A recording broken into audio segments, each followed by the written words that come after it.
নমস্কার বন্ধুরা, আমি সমর। তো তোমরা দেখতে পাচ্ছ আমি এখন মৌ সুইটসের ঠিক একটু পরের মানে রাস্তাতেই আছি।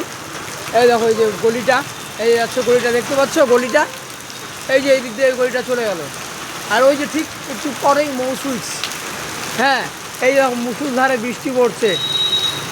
এই যে দেখো ধূপকাঠি, দেখতে পাচ্ছ ধূপকাঠি। তোমরা হয়তো অনেকেই ভাবো যে আমার এই কাজটা অনেক সহজ। হ্যাঁ, কিন্তু বন্ধুরা আসলে ঠিক তার মানে তার উল্টো। মানে পৃথিবীর যদি সবার কাজ যতটা কষ্ট, না না, আমি দেখতে পারি না বলে সিম্প্যাথি নিচ্ছি না ভাই, যেটা বাস্তব সেটাই বলছি। হ্যাঁ, আমার কাজটা না আরও বেশি কষ্ট। কেন বলো তো? আমি ঘুরে ঘুরে ধূপকাঠি বিক্রি করি। আচ্ছা, তার আগে বলে দিই, তোমরা অনেকেই জানো আমি পিয়ানো বাজাই, পিয়ানো প্লেয়ার। ঠিক আছে, ও তো যখন প্রোগ্রাম আসবে তখন, এখন তো কোনো প্রোগ্রাম নেই।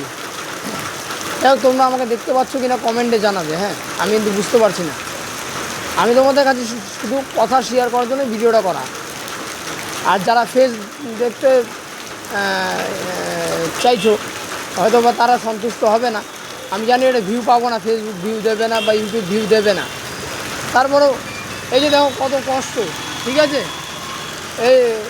এই যে আমার কাছে এখনও সাড়ে চারশো টাকার ধূপকাঠি পড়ে আছে, 450 টাকার। ঠিক আছে, আমি বোধহয় 250 টাকার ধূপকাঠি বিক্রি করেছি। 450 টাকার ধূপকাঠি আমার পড়ে আছে এখনও। হ্যাঁ, তো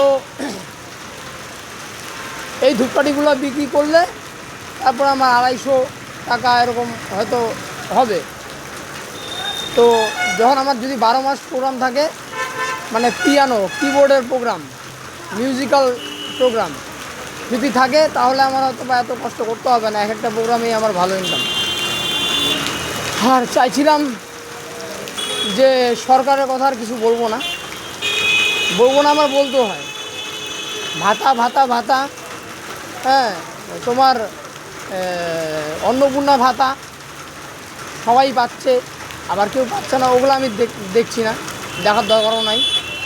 ঠিক আছে, অন্নপূর্ণা ভান্ডার, তারপরে কি ডিএ বাড়াচ্ছে সরকারি কর্মচারীদের, তারপরে আরও বিভিন্ন আশাকর্মীদের টাকা বাড়াচ্ছে, সবার সব কিছু হচ্ছে।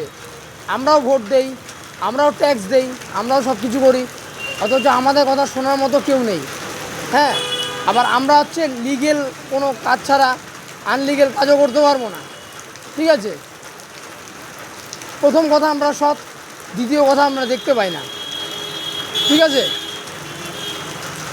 তো সরকারকে আমি আর কি বলবো, যে আপনি একটু দেখবেন ব্যাপারটা। হ্যাঁ, এটাই বলবো। আমাদের এই 1500 টাকা ভাতা করেছেন, 1500 টাকা করে তো এখনও পাচ্ছিও না। আর জানি না কবে পাবো। যাই হোক, জানি কে ঋণ করে রেখেছে না রেখেছে ওগুলো আমি জানি না, তা আমরা জানতেও চাই না। ঠিক আছে, করেছে কোনো না কোনো পার্টি তো করেছে। যাই হোক, ওগুলোর ভিতরে ঢুকতে যাবো না। সবার যদি ভাতা বাড়তে পারে 3000 টাকা করে, আমাদের বাড়ছে না বা বাড়বে না, মানেটা কি বুঝলাম না। আমরাও ট্যাক্স দিই, আমরাও সব কিছু করি। এই যে এত কষ্ট করছি, দেখো এই দেখো মুষলধারে বৃষ্টি পড়ে, এই যে আমার ছাতা, দেখো ছাতা দেখতে পাচ্ছ। এই যে আজকে আমার সারাদিনে কিছু বিক্রি হয় নাই। হ্যাঁ, আমি এখন বাড়িতে যাই, মানে বাড়িতে কি দিব, কোনো টাকা পয়সা দিতে পারবো বাড়িতে?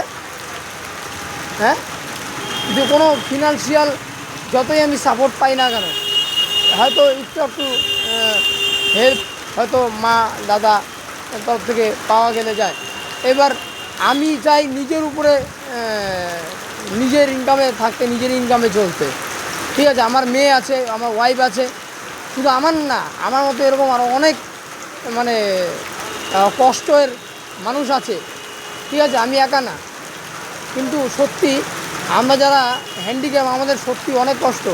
আচ্ছা, তোমরা হয়তো ফেস ঠিকঠাক দেখতে পাচ্ছ না, তার জন্য আমি সবার কাছে ক্ষমা সুন্দর দৃষ্টিতে দেখতে বলবো। ঠিক আছে, সত্যি বন্ধুরা, আমরা অনেক মানে কষ্ট পাচ্ছি, অনেক আশা নিয়ে এনেছিলাম এই সরকারকে, ঠিক আছে, খুব খুব খারাপ পেলাম ভাই। হ্যাঁ, থ্যাংক ইউ।